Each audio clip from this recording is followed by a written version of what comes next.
Hey fellow YouTubers, this is new for me. I finally got the courage to make a video for YouTube. First of all, my name is Dana. I am 36, about to turn 37 in August, and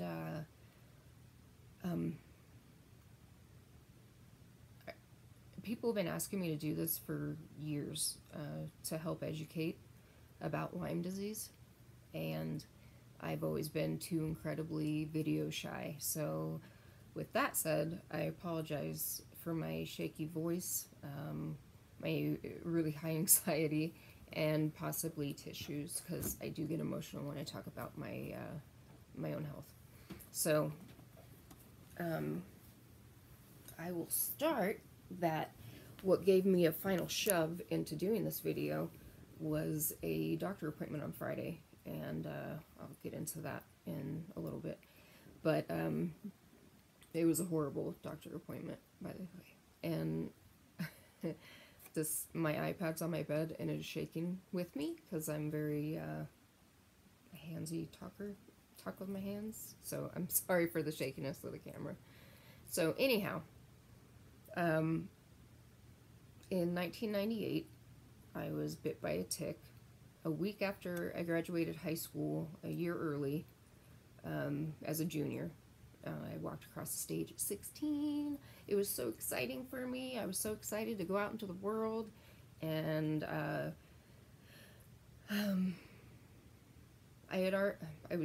we went camping the weekend after to celebrate, obviously, graduating high school, and that was in Quincy, California, at Bucks Lake, which is a gorgeous, gorgeous lake. It's beautiful there. The forest, the water, everything, it's so beautiful. But anyhow, I was bit by a tick, and I contracted Lyme disease from it, and it was also carrying 3 other co-infection diseases, which means co-infection diseases, if you have them, it just means the tick was carrying multiple diseases. And you know, research is trying to get further and further, but seems like they don't get anywhere, because I've been sick for 20 years and I've been through the ringer, and I understand it's practice, you know, everything's medical practice. It's caused a lot of other issues in my body. I've had 19 surgeries because of it. Just in and out of the hospital, and in and out of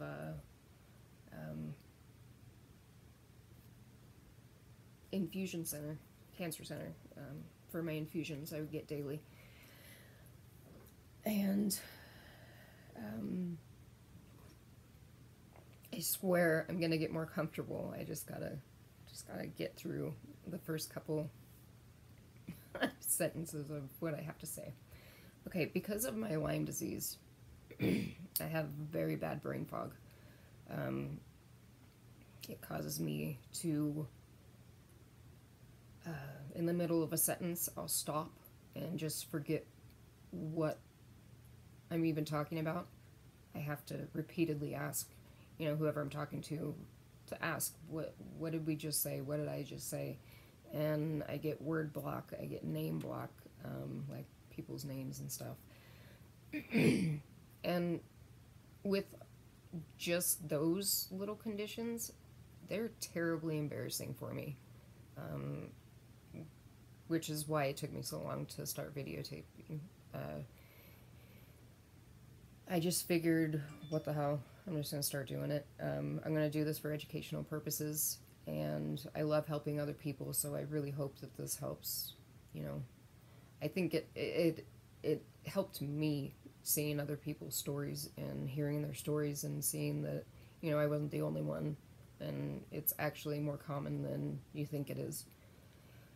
And sometimes people can go their whole lives without knowing. They can live their whole lives with Lyme disease and never know that they have it. But everybody's body takes it different, so it just reacts different. And because there's new co-infection diseases that they've, you know, found out over the years, it makes it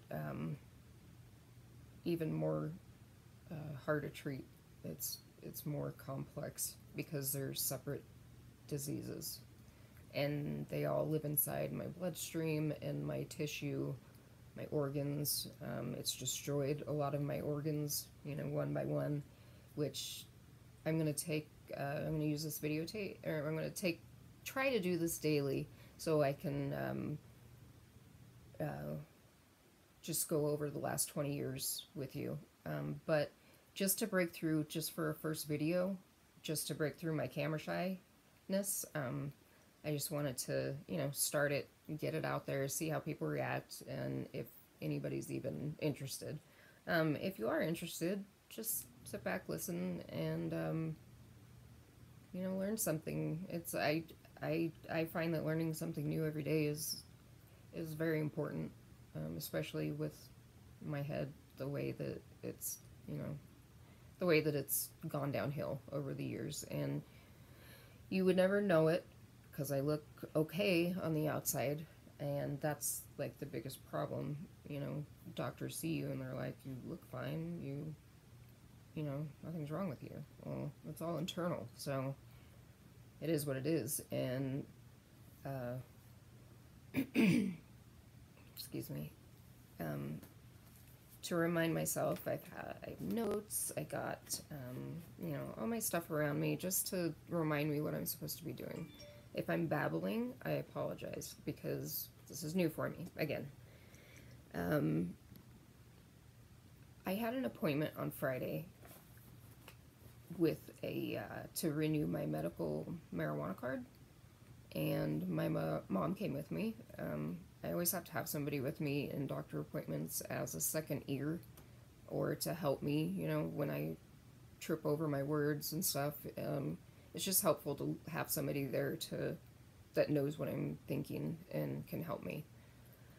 So I go to this, you know, to renew this medical marijuana, since it just got legalized this time last year.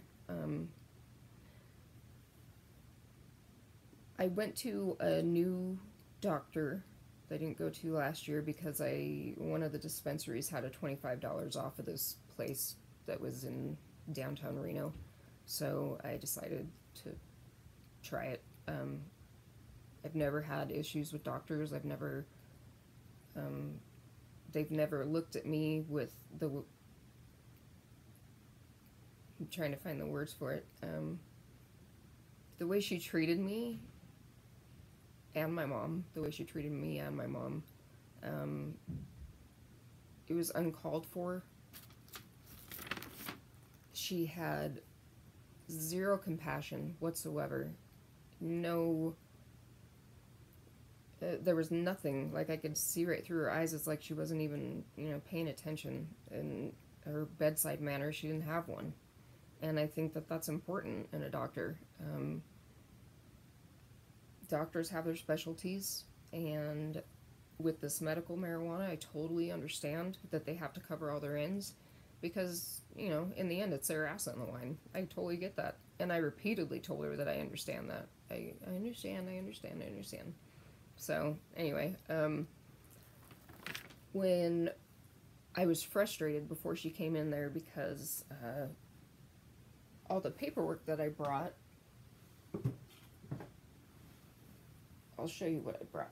Okay, so this 3-inch binder full of paperwork is just 1 year of my life, and I've been sick for 20 years. So brought 2 of these in there, in red, black, favorite colors. Anyhow, so she just thumbs through it, and she says there's not one piece of paper in there that says that I have pain problems,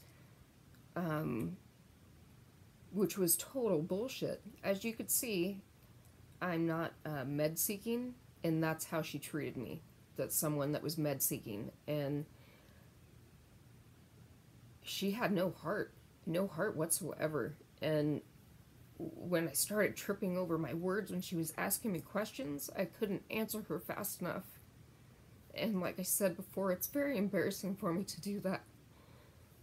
So when I wasn't answering her fast enough and I would pause with my thinking, it wasn't because I didn't know why I was there. It's because this is what happens to me on a daily basis. Sorry. She, the way she treated me and my mother, I feel like she was laughing, mocking my disability by not paying attention to it whatsoever. Because I couldn't think fast enough for myself out loud.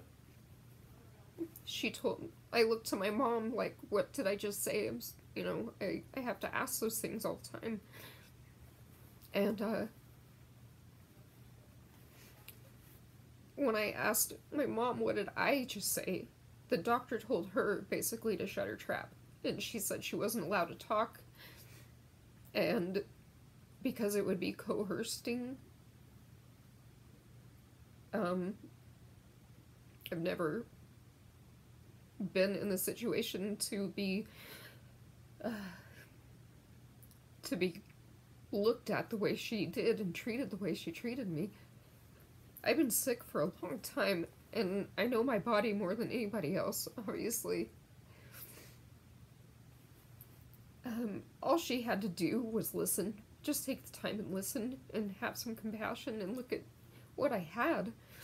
I've had 19 surgeries, none of which were for me. So, I just wanted to let you know what I have. That's how I'm going to start into YouTube. I'm going to let you know what my problem list, my current medical conditions are.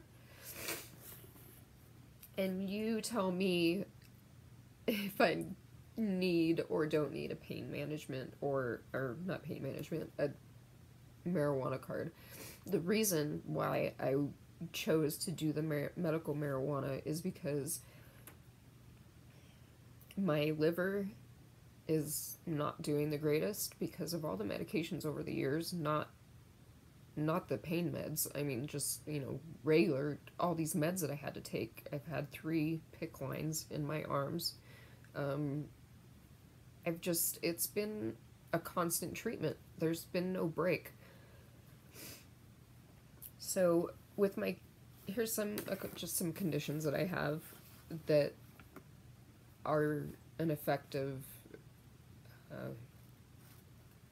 Lyme disease. This is what it's caused in my own body, and this is not for this doesn't happen to everybody. This is just what happened to me. The majority of my surgeries were in my abdomen. When I still had my ovaries, I started to get multiple ovarian cysts over and over, and I had to have, surgery after surgery for them. So, I have extremely high, uncontrollable anxiety. It's not something I have a choice, this isn't my choice. I didn't choose this life. I just have to, make the best of what I have, and she really made me feel like a piece of shit. And that's what I was saying on my way out the door. She made me feel like a piece of shit, and I didn't do anything.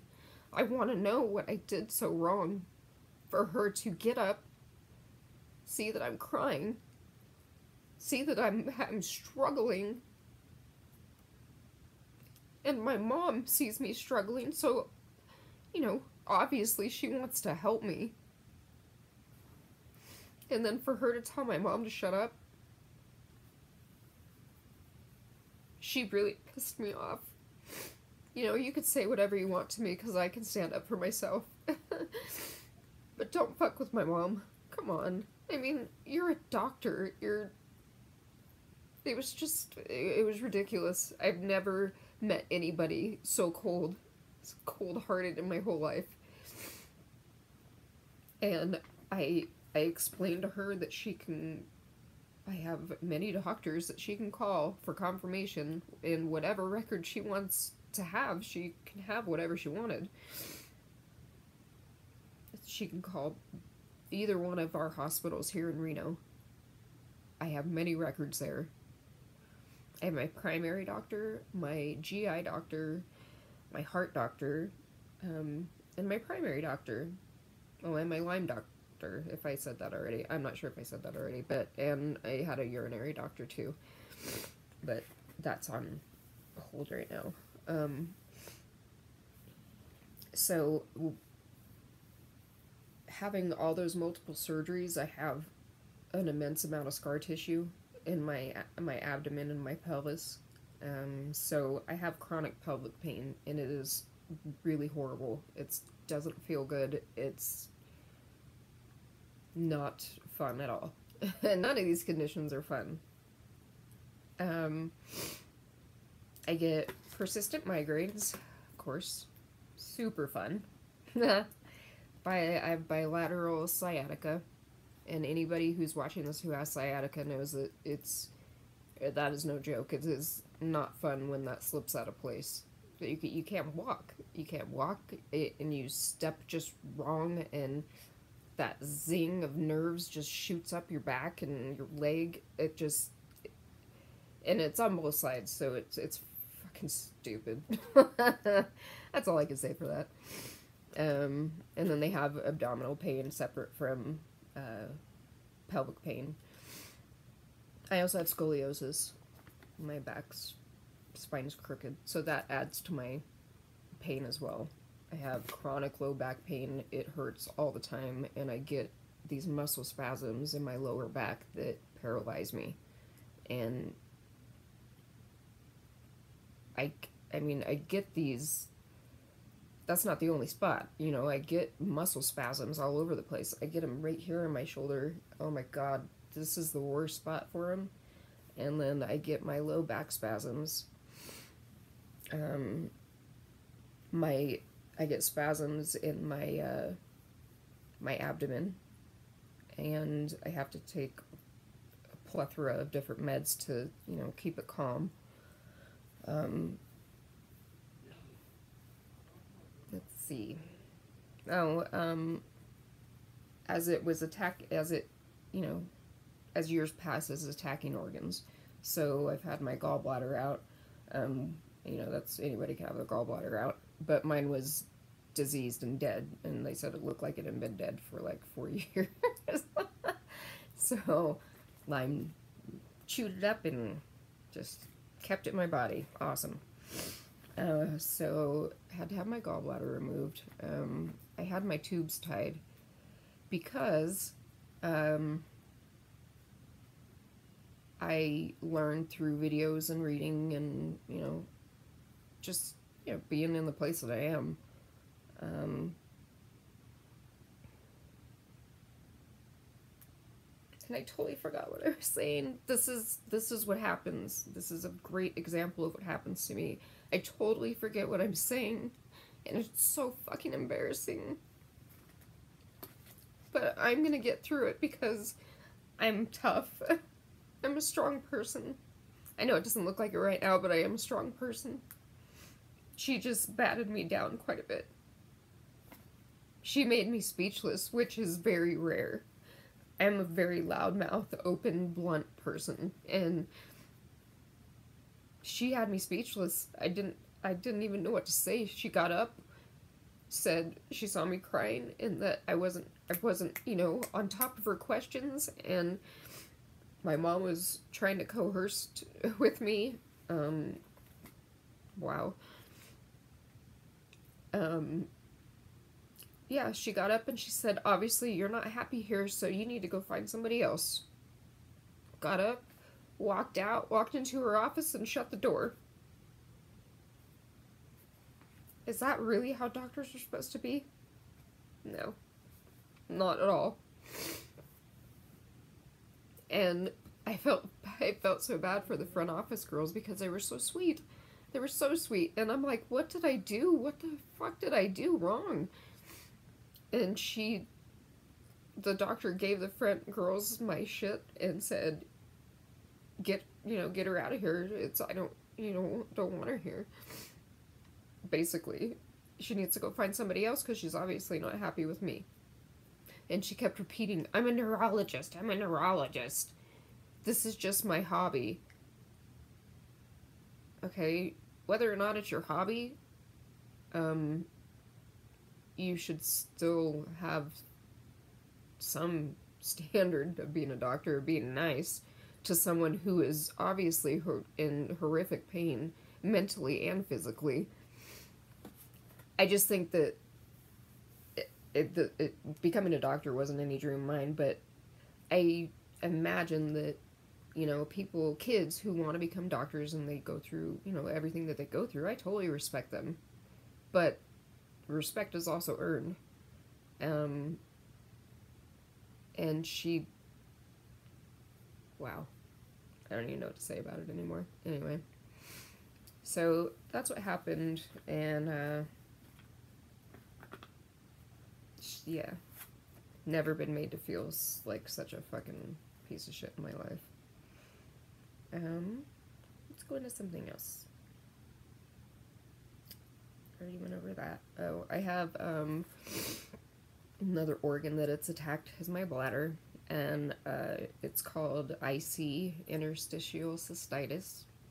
And the way it was explained to me by my urinary doctor at that time was there's a lining around your bladder. It's a protective lining from like acidic food, drinks, or even if you're just have an allergy to something. It makes my bladder flare up, and it feels like a urinary tract infection times a million. And I say this because I would never do this. It's just to explain how bad it is. Whenever I have a one of those flare-ups, it makes me want to eat a gun, and that's not okay. And like I said, that's not my personality. I would never do that. But that's just how much pain I am in to reference that. And Lyme disease has a very bad reputation with, totally worded that way wrong, has a very high suicide rate and is very sad, because I've had friends that have died from it that I've met over the years, and they're the only ones that understand, what we go through. So it's hard to lose them when you were looking to them for, from some mutual comfort to each other. Yeah, so I just think that doctors need to be more aware and possibly go outside their scope of practice and to learn more. At least that's what I would do as a doctor. But I guess I'm, that's why I'm not a doctor. I've learned over the years that they do not like to be told what to do, or that, tell a doctor that you have something and then they don't believe you. I got diagnosed with Lyme disease in 1998, and my symptoms didn't get...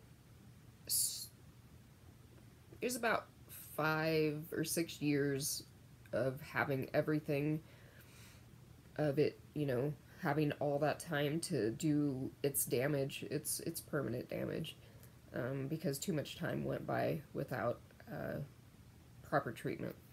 And that's very common with us Lymies. And it's very sad. And we get misdiagnosed all the time for other diseases, so people get mistreated. They mistreated medicine-wise. They get treated for MS because it's very common for Lyme disease patients to have lesions on your brain. During an MRI, you can see the lesions on the brain, so they automatically say, oh, you have MS, and then they start treating you for it, and you don't even have it.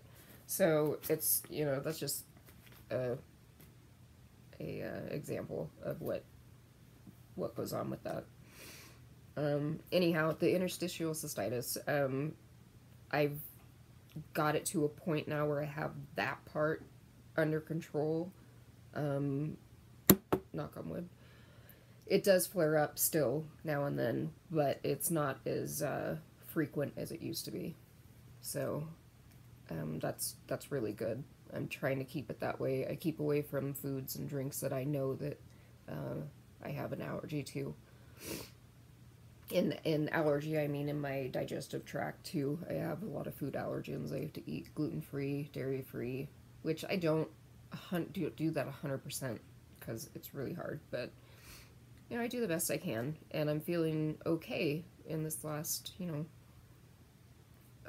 couple weeks, or, you know, at least this last week I've been feeling good. So I will take it, and I will take advantage of it and do these videos while I'm feeling that way. But I also want to do them when I'm not feeling that way, when I'm not feeling okay, because I think that it's good to see all aspects of, you know, sick people and what they go through, and depending on what they have and stuff.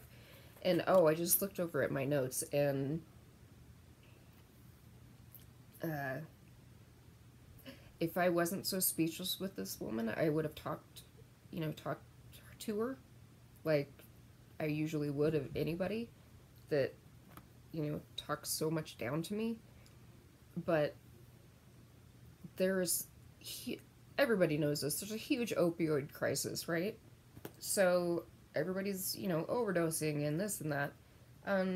And I'm trying to lower my dosage by getting on medical marijuana.